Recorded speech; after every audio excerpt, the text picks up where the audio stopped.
and filling in for somebody who cannot be filled in for, but I'm going to try to do my best, my dear friend, the great Charlie Kirk. The last several days have been extremely hard for our country. They've been hard for me, hard for my family, hard for the countless people in this building who knew and loved Charlie Kirk, and of course, they've been hardest most of all for his darling wife, Erica, and their two beautiful children. The thing is, every single person in this building, we owe something to Charlie. He was a joyful warrior for our country. He loved America. He devoted himself tirelessly to making our country a better place. He was a critical part of getting Donald Trump elected as president, getting me elected as vice president. And so much of our success over the last 7 months is due to his efforts, his staffing, his support, and his friendship. I don't think that I'm alone in saying that Charlie was the smartest political operative I ever met. Everyone knew him as this fearless debater, this guy who would take the conservative message into hostile places and inspire younger generations to have courage. One thing that's hit a lot of those young Americans over the last week was how Charlie was there for them when others were not. When they were afraid to speak their minds, when they were afraid of what a professor would say, when they were afraid that they would be shouted down by their peers, Charlie was there, showing them that they could be courageous and that they could be bold. Charlie was a visionary. He was a luminary. He brought together people. He didn't just teach people how to speak. He didn't just teach people what to say. He didn't just teach people they could actually speak their mind on campus. He created a whole social network for an entire generation of young people. I know people who met their husband, who met their wife, who met the best man at their wedding at a TPUSA event. Because as you guys all know, it's not just about speaking our mind, it's about making friends along the way and creating that support network that won an election and that staffed the current federal government. I owe so much to Charlie. I've had friends reach out in just the last couple of days who sent me messages, screenshots that they exchanged with Charlie in the run-up to me getting selected by the president as his vice presidential running mate.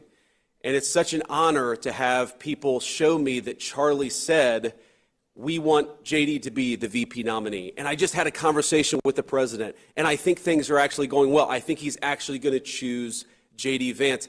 Do you know what it means to me that such a good guy, such a good friend, such a lion and visionary of our movement was advocating for me? So I wanted to use this show today to advocate for Charlie, to talk about him, to talk about what kind of a guy he was, to talk about what kind of a man he was, what kind of a husband and father he was, and to take people, most of them from inside the administration, but some of them from without, who knew Charlie best, and to talk about what he meant to them, what he meant to this administration, and what he meant to the conservative movement. Now, I was very honored a couple of days ago on September the 11th, 2025, to fly out to Utah, where Charlie was shot and killed, to meet his wife, to meet his mom and his dad, his sister, all just incredible people who didn't deserve to have this happen to them. And I was also honored to be able to take Charlie's remains from Utah to Arizona. It was an amazing, amazing thing. It was heartbreaking, and it was sad, and it was terrible. But what an honor it was for me and my family to be welcomed in to the Kirk Inner Circle at their moment of grief. There are a few things that I want to talk about just from that moment. First of all, when I first met Erica, his lovely wife, and such an incredibly brave soul. I'm not sure if you saw her remarks after Charlie died. If you haven't, I would encourage you to go and see them, because you see this raw grief and incredible courage all in the same moment. And that's what we need right now. We need to grieve, but we also need this courage in this moment more than we've ever needed it. She gave me a hug, and she was heartbroken, as of course she would be, and she said that she loved him so much. And I said, Erica, he loved you so much. He died way too young, but he died a happy man because of you, because of the family that you gave him, because of the home and the life that you guys had built together. And we sat for about an hour, and we talked about Charlie. And you know, in these moments, you don't know what to say. I'm a person who literally speaks for a living, and I had no idea what to say. And I didn't try to console her, because how can you console a person who just lost a loving husband and father? But we just talked about Charlie. We talked about who he was. We talked about some of our favorite stories. We talked about some of his idiosyncrasies and all the things that made Charlie Kirk who he was. And she said something to me that I will never forget. My wife was there. It was just me and my wife on my side, and then a lot of people from the Turning Point's family, a lot of people from Charlie's family. And she said to me that Charlie never raised his voice, that he never cussed at her, that he was never cross or mean-spirited to her. And look, I'm a husband. I'm proud of being a husband. I think that on the great balance of things that I'm a pretty good husband, but I can never say that I was never unpleasant with my wife. I can never say that I've never raised my voice to my wife. Like most husbands, even the good ones, we're sometimes imperfect. And I took from that moment that I needed to be a better husband and I needed to be a better father. Because of all these moments that I shared just in the last few days, the books that I've read to my kids, going up to their bedroom and kissing them and hugging them before bed, I just realized that all of these moments that I get to have, Charlie is not able to have them anymore. And Charlie's kids and his beautiful wife are not able to have them anymore. And maybe the best way that I can contribute and the best way that I can honor my dear friend is to be the best husband that I can be, to be the kind of husband to my wife that he was to his. You know, we talked all the time about the most important thing you could do is not vote for a particular candidate. It was to become, if you were a young man, a husband and a father. He talked about the joy that came from fatherhood, the joy that came from raising a family and being part of their growth and their development and all the incredible things that happen when you get to be a husband and father. And that is the way that I'm going to honor my friend, is to be the very best at that most important job that I can be. But that's not the only way that I'm going to honor Charlie. And there's going to be a lot of discussion over the next 2 hours of this radio program about what exactly that looks like. It's important, and Erica asked me this, to make sure that his movement, the movement that Charlie started, has to keep going.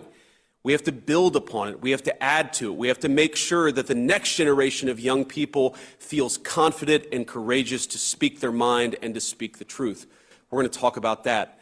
We're going to talk about why do we do this. Of course, we do this so that we can enact good public policy and take back our country. We're going to talk with senior officials in the administration about what we're trying to do to honor Charlie's legacy in that way.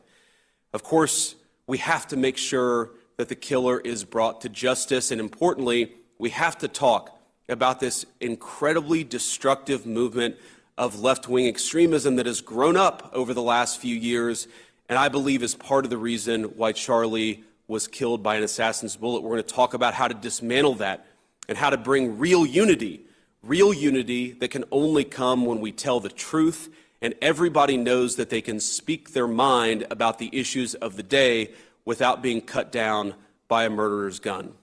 We're going to talk about all of those things with friends of Charlie, with people in the administration, with people that he knew.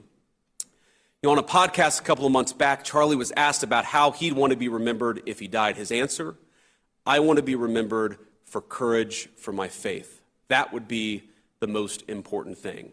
The most important thing is my faith, and that was Charlie.